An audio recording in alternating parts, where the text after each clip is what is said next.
Olá pessoal, eu sou Jefferson Rocha e este é o Teologia com Café, seu podcast teológico. No episódio de hoje falaremos sobre Mateus capítulo 6, o meio do Sermão da Montanha, como nós devemos de ajudar o próximo, como nós devemos orar, como devemos de jejuar, o que a ansiedade causará na minha vida cristã, isso e muito mais no episódio de hoje.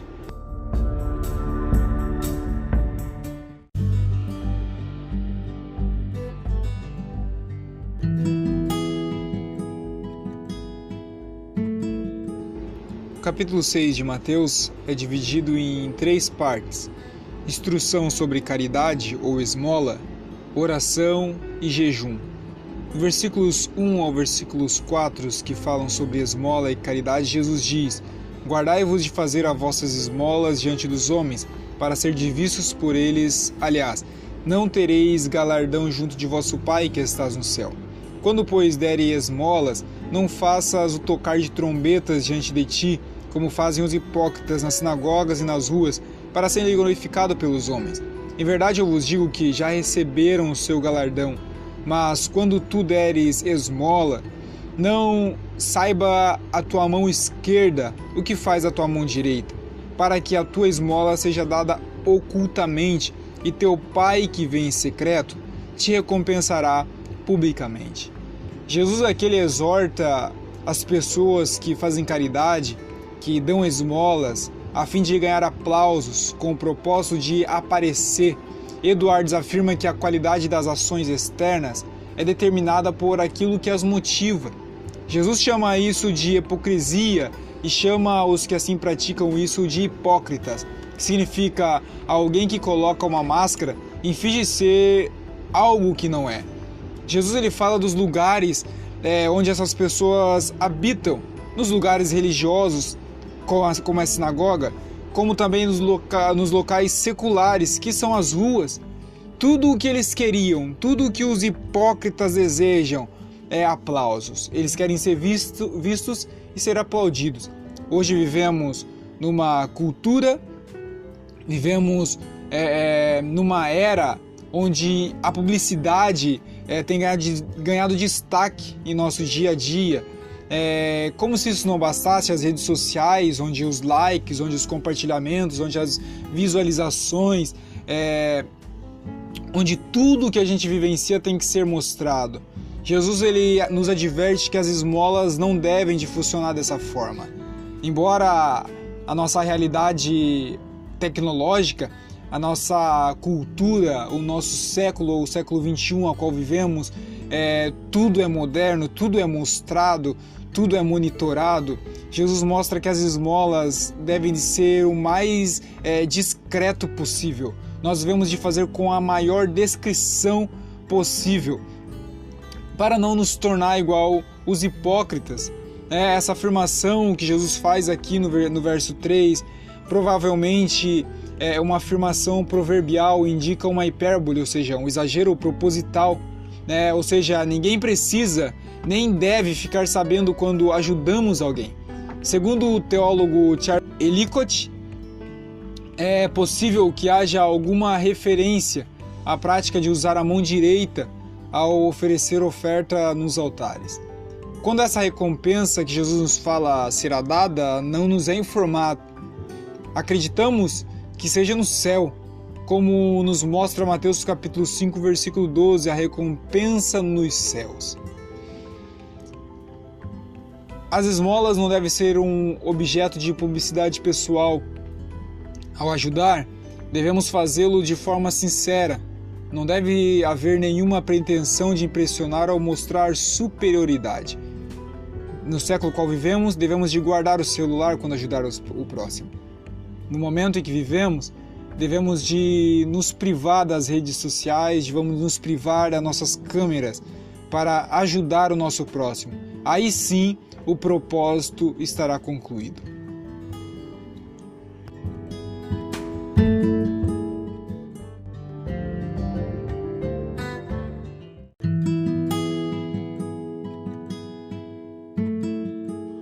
Ele fala também sobre oração. Nos versículos 5 e versículo 6 ele diz: quando orares, não seja como os hipócritas, pois se comprazem em orar em pé nas sinagogas e às esquinas das ruas, para serem vistos pelos homens. Em verdade eu vos digo que eles já recebem o seu galardão. Mas tu, quando orares, entra no teu aposento, fecha a sua porta e ora ao teu pai que vê aquele que está em secreto. E o teu pai que vê em secreto, ele te recompensará. Os hipócritas manifestavam o mesmo espírito sobre a oração como também na caridade e a esmola. Ela era feita em locais públicos. A palavra sinagoga, nesse caso, significa claramente não um local de culto com esse nome, mas lugares onde muitos estavam acostumados a se reunir, perto dos mercados ou nos tribunais, onde podiam ser vistos por muitos. Nosso Senhor, evidentemente, não teve a intenção de condenar as orações na sinagoga, que era o comum.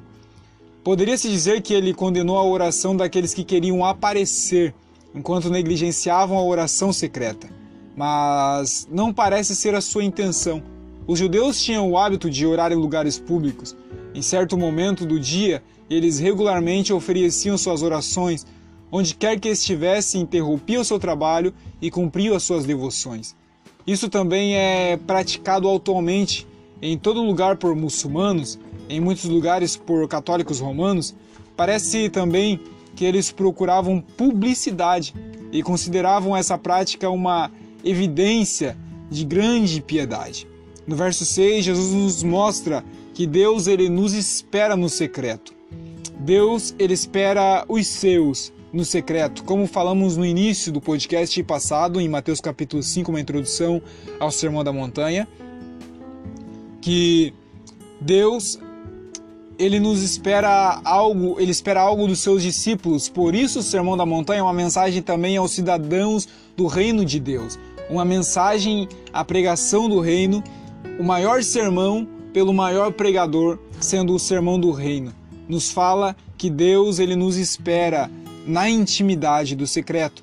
Deus ele nos espera na oração. Há cristãos que gostam de viver constantemente em comparação espiritual. É uma necessidade, parece que extraordinária, ser melhor, ser maior, saber mais do que os outros. Daí, ele se utiliza de tudo que está à sua disposição, oração pública, línguas espirituais, gritos ou choros, vestimentas, muitas outras coisas. Não estou dizendo aqui nenhuma dessas práticas são erradas, mas os hipócritas eles usam essas armas especificamente. São verdadeiros atores da fé, essa é a palavra. Seu grande objetivo nessas demonstrações públicas de fé é a admiração das pessoas por sua atuação espiritual. Vemos aqui a reprovação de Cristo, como também uma exortação de que os seus devem ser diferentes. Ou seja, as pessoas podem ver o exterior, podem ver os gritos, podem ver os balançar dos braços, podem ver o choro por fora, mas somente o Pai que vê em secreto está vendo realmente aquilo que está no secreto. É isso que as pessoas não entendem, isso que às vezes nós não entendemos. O nosso Pai que nos espera no secreto é o mesmo que vê lá no secreto. Por isso Ele nos chama para lá. Não somente para não orar nos lugares públicos, oramos também nos lugares públicos onde estivermos, mas devemos de ter o hábito de nos encontrar com Ele no secreto. Assim, quando nós encontramos com Ele no secreto, Ele lá no secreto nos encontra. Nos versos 7 ao 14, Jesus ele nos mostra um modelo de oração. Ele diz assim: e orando, não useis de vãs repetições como os gentios, que pensam que por muito falarem serão ouvidos. Não vos assemelheis, pois, a eles, porque o vosso Pai sabe o que vos é necessário antes de vocês pedirem. Portanto, vós quando orarem, orai assim: Pai nosso que estais no céu, santificado seja o teu nome. Venha o teu reino, seja feita a sua vontade, tanto na terra como no céu. O pão nosso de cada dia nos dai hoje. Perdoai as nossas dívidas, assim como perdoamos os nossos devedores. Não nos deixeis cair em tentação. Nos livra do mal, porque teu é o reino, o poder e a glória para sempre. Amém. Este modelo pagão de devoção ainda é praticado por devotos hindus e muçulmanos do verso 7. Para os judeus, afirma Lightfoot, que era um ditado: todo aquele que multiplica a oração é ouvido.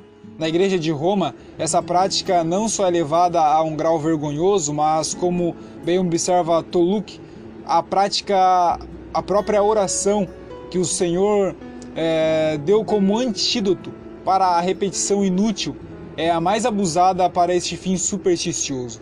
O número de vezes que a oração é repetida é o que mais importa para eles. Jesus fala que isso não importa. As vãs repetições não aumentará o grau de importância da sua oração. O nosso Pai conhece os nossos pedidos, ainda assim devemos expressá-los. Mas por quê? Porque isto é uma prova da nossa fé e dependência de Deus, que são as condições para o sucesso na nossa oração. No verso 9, nós vemos que não devemos fazer repetições inúteis como os gentios, mas a usando como exemplos para as nossas orações. Jesus aqui ele apresenta um Deus próximo, um Pai íntimo. Ele diz: Pai nosso que estais no céu. Embora o Pai esteja no céu, ele é um Pai nosso, não um Pai meu, não somente o Pai seu, é um Pai nosso. Aqui Jesus fala de unidade mais uma vez, Pai nosso.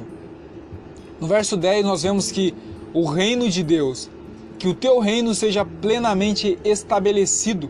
A oração passa da aceitação pessoal daquilo que Deus revela sobre si mesmo para o consequente resultado. A petição tem um significado mais amplo que o desenvolvimento e a expansão da igreja, ou mesmo o retorno pessoal de Cristo na segunda vinda. Fala do estabelecimento final e perfeito do reino de Deus, na qual todos os homens viverão segundo a sua vontade. O Dr. Taylor aponta que a vinda do reino e a santificação do nome estão reunidas lá em Zacarias capítulo 14, verso 9. Eis, como muitos outros teólogos, diz que Nosso Senhor provavelmente adaptou a oração judaica, frequentemente pela vinda do reino do Messias. A palavra pão do verso 11, aqui sem dúvida abrange tudo o necessário para sustentar uma vida. Comparamos aqui com Deuteronômio capítulo 8, versículo 3. Essa petição implica nossa dependência de Deus para o suprimento das nossas necessidades. Como somos dependentes dele um dia e outro. Era evidentemente a intenção do Salvador que a oração fosse feita todos os dias. Além disso, a petição é expressa no plural, nos dá. E por isso é evidentemente destinada a ser empregada por mais de uma pessoa ou por alguma comunidade. Nenhuma comunidade ou congregação pode se reunir todos os dias para a adoração, exceto em famílias, em casa. Portanto, é evidente que esta oração contém um forte comando implícito de Jesus para a oração diária, em família, em casa, o culto doméstico. No verso 12, nós vemos as obrigações morais não cumpridas, ou seja, os nossos pecados. Mateus capítulo 6, do verso 12, exige que seja esse sentido. Os nossos devedores, como em dívidas, devem ser entendidos no sentido moral. Somos pecadores, sempre necessitados de perdão. O perdão é a prontidão para perdoar. Não podem ser separados, sendo o último a evidência do primeiro. Para sermos perdoados, devemos de perdoar. Por isso, Jesus nos ensina a orar. Perdoe as nossas dívidas, assim como nós também perdoamos os nossos devedores. Versículo 13, a palavra original grega, inclui dois conceitos representados em português por provações, isto é, sofrimentos que testam ou experimentam, e tentações, seduções, junto ao prazer, que somente tende a nos levar para o mal. Destes, o primeiro é o significado dominante na palavra do Novo Testamento, e é o que devemos pensar aqui. Somos ensinados a não pensar na tentação, em que a cobiça encontra a oportunidade como aquela na qual Deus nos conduz. Há, portanto, algo que nos choca no pensamento de pedir que Ele nos leve a isso. Mas provações de outro tipo, perseguição, conflito espiritual, agonia do corpo ou do espírito, podem chegar até nós como teste ou como disciplina. Será que deveríamos nos encolher com tudo isso? Um estoicismo ideal, uma fé aperfeiçoada, diria: não aceitemos e deixemos a questão nas mãos de nosso Pai. Mas aqueles que estão conscientes da sua fraqueza não podem se livrar do pensamento de que podem falhar no conflito. E o grito dessa fraqueza conscientemente é, portanto, não nos deixe cair em tentação. Assim como o nosso Senhor orou: se for possível, passe de mim esse cálice, lá em Mateus capítulo 26, versículo 39, na oração do Getsêmani. E a resposta à oração pode vir com a isenção da prova, ou no escape, ou na força para suportá-la. 1 Coríntios versículo 10, versículo 13. Dificilmente é possível ler a oração sem pensar na experiência recente da tentação pela qual nosso Senhor passou. A lembrança daquela provação em todos os seus aspectos terríveis ainda estava presente com ele. E em seu terno amor por seus discípulos, ele ordenou que orassem para que não fossem levados a algo tão terrível. A oração do Pai Nosso é um dos grandes presentes de Jesus para a humanidade e para os seus fiéis. É fundamental entendermos os princípios dessa oração para um melhor aproveitamento. Sendo assim, eu aqui faço um desafio a você: faça um estudo profundo sobre a oração do Pai Nosso. E você verá grandes informações e grandes ensinos que o Filho de Deus nos mostrou somente nessa oração. No verso 14, Jesus nos mostra que, perdoando os homens todas as ofensas deles, nosso Pai também nos perdoaria. Isso é requerido constantemente na Bíblia Sagrada. Nosso Salvador diz que devemos perdoar, mesmo a ofensa seja cometida 70 vezes 7, como ele disse para Pedro. Isso significa que quando um homem pede perdão, devemos cordialmente e para sempre perdoar a ofensa. Devemos declarar a nossa disposição de perdoar-lhes. Se ele não pedir perdão, ainda assim devemos tratá-lo com benevolência. Não guardar mágoa, não falar mal dele, estar pronto para lhe fazer o bem a todo momento, estar sempre preparados para o perdoar quando ele o pedir. E se não estivermos prontos e dispostos a perdoá-los, estamos certos de que Deus não nos perdoará. Não devemos orar para mostrar que oramos. A oração é algo da intimidade com Deus, é algo pessoal e deve ser real. É na oração que ouvimos a Deus e somos ouvidos por Ele. Guarde essa frase: a oração não é algo sozinho que nós fazemos solitários. A oração é a noiva de joelho na terra, mas também é um noivo ouvindo no céu. A oração é sempre em dois. Você no seu quarto, trancado, mas é o seu Pai sentado ao lado da sua cama, te ouvindo.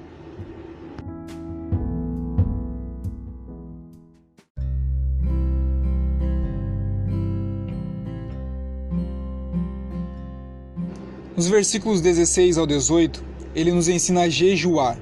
Ele diz: quando jejuares, não vos mostreis contristados como os hipócritas, porque desfiguram o rosto para que os homens pareça que jejuam. Em verdade eu vos digo que eles já receberam seu galardão. Porém tu, quando jejuares, unge a cabeça, lava o seu rosto, para que não pareça aos homens que jejuas, mas sim ao teu Pai que está em oculto, e o teu Pai que vê o que está em oculto, ele te recompensará. Não era o ato, mas a reputação pelo ato que os hipócritas procuravam. E com essa perspectiva, aqueles hipócritas, eles agravavam o seu jejum. Jesus, ele usa os hipócritas como um modelo a não ser copiado pelos cristãos. Assim como ele fala das esmolas, assim como ele fala da oração, ele também fala da prática do jejum.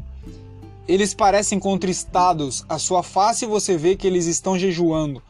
E essa é a prática errada de jejum. Os homens não devem de saber que você jejua. Antes ele nos mostra, no verso 17, o que fazer. Como os judeus normalmente faziam, exceto quando eles estavam de luto, conforme Daniel capítulo 10, versículo 3 nos mostra, O significado aqui é que a nossa aparência seja a aparência como de costume, né? Para que as pessoas não percebam que nós estamos jejuando. Aqui a intenção é que somente você e o Pai que está em secreto saiba que você está jejuando. Jejuar deve ser uma prática constante em nossas vidas, pois a todo momento diversos desejos e práticas estão tentando nos dominar. É uma guerra entre a carne e o espírito. No entanto, não devemos transformar essa prática de jejum em uma exibição espiritual. Ele deve ser feito com muita discrição e muito temor ao Senhor. Assim como ele fala que o Pai que vem em secreto, ele também fala que o Pai que está no secreto, ele nos recompensará. Mais uma vez aqui citando Mateus capítulo 5, versículo 12. As pessoas não devem saber que estamos em jejum, pelo menos não todas as pessoas. É normal, claro, que na convivência do lar uma ou outra pessoa saiba que você está jejuando por força da ocasião, mas não porque você está com seu corpo visivelmente debilitado. Isso é algo que deve de ficar no oculto e no secreto. Nos versículos 19 em diante, Jesus nos fala sobre os tesouros do céu. Não ajunteis tesouros na terra, onde a traça e a ferrugem tudo consomem, onde os ladrões roubam e minam, mas ajuntai os tesouros no céu, onde nem a traça nem a ferrugem consomem, e onde os ladrões não minam e nem roubam. Parte dos tesouros orientais eram vestes caras, conforme nós encontramos em Jó, nos capítulos 27, versículo 16. Por isso, eles poderiam ser consumidos por traças. Em Tiago, capítulo 5, versículo 2, também há uma referência clara às palavras do nosso Senhor aqui. Quão perecível nós sabemos que são os tesouros terrenos. Por isso, Jesus ele nos exorta a cuidar para que os nossos tesouros não sejam somente tesouros terrenos, mas sejam tesouros eternos. Passagem do versículo 20 está em paralelo com Lucas capítulo 12, versículo 33, que são boas obras, ou melhor, o caráter formado por elas, que nos seguem para o mundo invisível, e não está sujeito a nenhum processo de decadência. Portanto, os homens são ricos em boas obras, ricos em fé, são feitos participantes das riquezas insondáveis de Cristo e também da sua glória. Vemos aqui que há quem diga que a medida do ter para algumas pessoas não tem limites. Elas vivem para conquistar, construir, adquirir, juntar e ter. E somente isso, interminavelmente. Jesus nos mostra aqui que o nosso maior e melhor tesouro deve ser guardado onde ele está e onde a traça não tem poder, que é no céu. Este bem de valor eterno sai adquirido mediante ao procedimento de obediência a ele. O valor e o sentido da vida está muito além do dinheiro e muito além do que o dinheiro pode nos dar. O dinheiro aqui é um instrumento, uma ferramenta para nós. Nós temos que cuidar para que essa nossa ferramenta não nos torne ferramenta dela.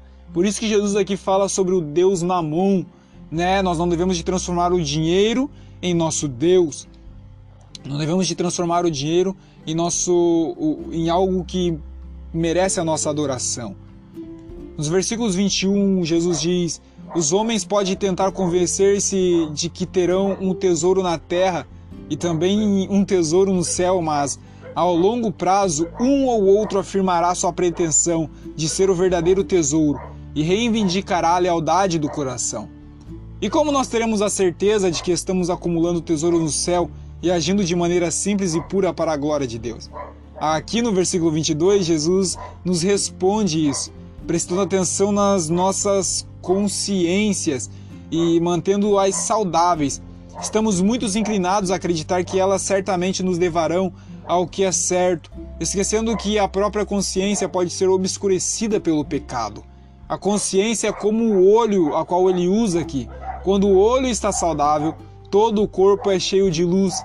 Todo objeto é visto em suas cores e proporções verdadeiras, mas se houver catarata no olho, malformação ou daltonismo, todo o corpo estará cheio de luz distorcida ou até de escuridão.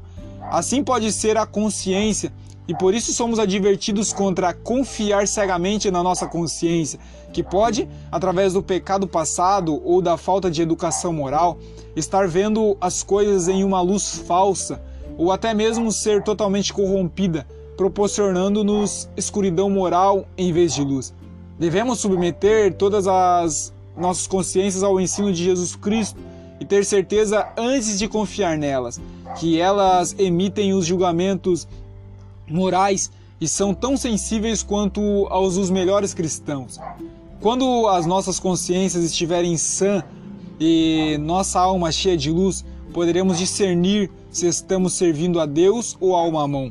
Se nossas consciências não são saudáveis, podemos continuar servindo a Mamon a vida inteira sem mesmo saber. No verso 23, nosso Senhor declara que, em último caso, não existe apenas duas classes de homens. Existem somente dois tipos, aqueles que servem a Deus e aqueles que servem ao sistema do mundo. No verso 24, ele mostra que aqui nós vemos que a mesma palavra ocorre em Filipenses capítulo 4, versículo 6, não estejas ansiosos. Comparamos aqui o que Pedro fala lá no 1 Pedro capítulo 5, versículo 7, lançando sobre ele toda a vossa ansiedade, porque ele tem cuidado de vós. O argumento no versículo é: tal ansiedade é desnecessária. Deus deu a vida e o corpo. Ele não suprirá as necessidades de comida e roupa? No versículo 6 nós vemos que elas fazem a sua parte, né? No versículo 26, Jesus ele diz: olhai para as aves do céu, não semeiam, não cegam, não ajuntam em celeiros, e o vosso Pai Celestial as alimenta. Não tem de vós mais valor do que elas? Elas fazem a sua parte e Deus cuida do resto. Portanto, não temos um destino impessoal, um acaso cego adiante, mas um Pai Celestial que conhece os seus filhos e como provê-los. Os pássaros do céu ensinarão você a viver pela fé. Quer viver pela fé? Olhe para as aves que voam em cima da sua cabeça. Nos versículos 27 e 28, Jesus nos mostra como ninguém literalmente desejaria adicionar um côvado, ou seja, 45 centímetros à sua estatura. E a palavra traduzida, estatura, geralmente significa idade. A melhor tradução aqui seria: quem de vocês pode acrescentar uma hora que seja a sua própria vida? E quanto ao vestuário, por que andais solícitos? Olhai para os lírios do campo, como eles crescem, não trabalham e não fiam. Eu vos digo que nem mesmo Salomão em toda a sua glória se vestiu como qualquer deles. Pois se Deus veste a erva do campo, que hoje existe e amanhã é lançada no forno, não vos vestirá muito mais a vós, homens de pequena fé? Assim Jesus diz, faz uma comparação. A qual lírio Jesus se refere? Não sabemos. Calcott acha que é o lírio branco, perfumado, que cresce abundantemente por toda a Palestina. Tristan favorece a anemonese coronária. Thompson, o lírio ruléu, uma espécie de íris. É possível, no entanto, que os estudiosos estejam tentando fazer distinções onde o próprio Jesus não fez nenhuma. É altamente provável que, na linguagem popular, muitas das flores comuns da primavera se agrupassem livremente sob o nome de lírio. Aqui Jesus usa a descrição da glória de Salomão, baseada em 1 Reis, capítulo 10, versículo 4 e 6. Versículo 30, Jesus mostra e faz uma referência ao forno, lançado no forno. O forno judeu era um recipiente mais estreito em cima do que embaixo, feito de barro cozido. Às vezes o combustível era colocado dentro e os bolos colocados contra os lados.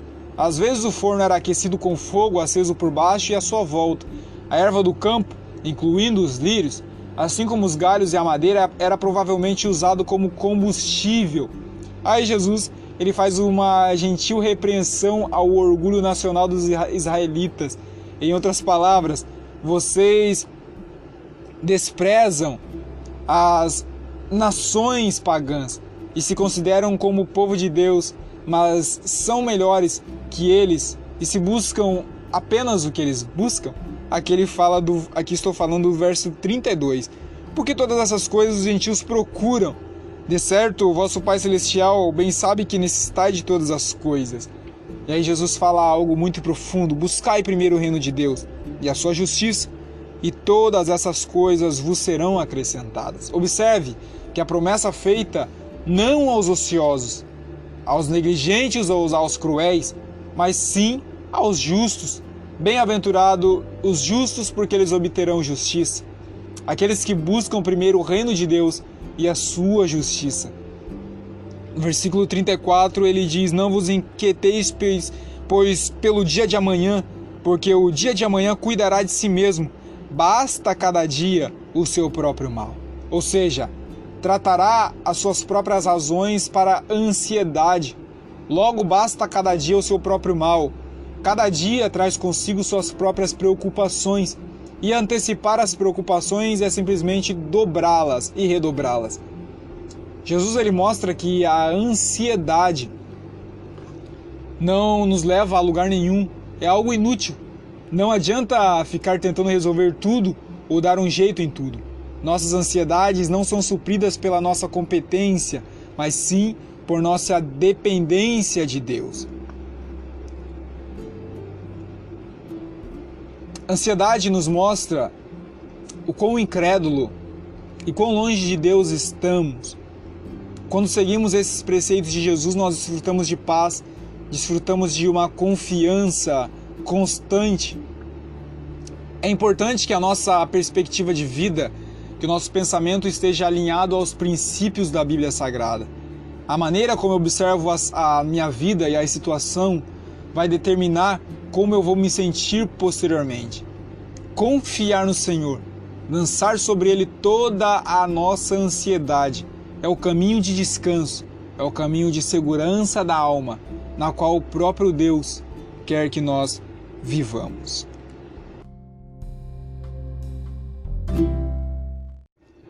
Pois bem, pessoal, este foi o podcast de hoje.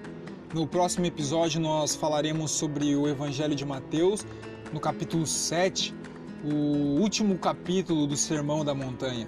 Eu te convido a continuar comigo nessa viagem histórica sobre a maior pregação feita pelo maior pregador. Lembrando a você que temos um link na descrição para você se tornar um apoiador deste podcast. Todos os apoiadores receberão materiais exclusivos e receberão podcasts exclusivos e também o meu e-book Pregadores como o Sal da Terra e Lâmpada no Mundo, Segredos do Santo Ministério. Gente, desde já eu agradeço a você que está nos ouvindo. Compartilhe com os seus amigos. Voltaremos na semana que vem, se assim nos permitir Deus. Fiquem todos na paz de nosso Senhor Jesus Cristo.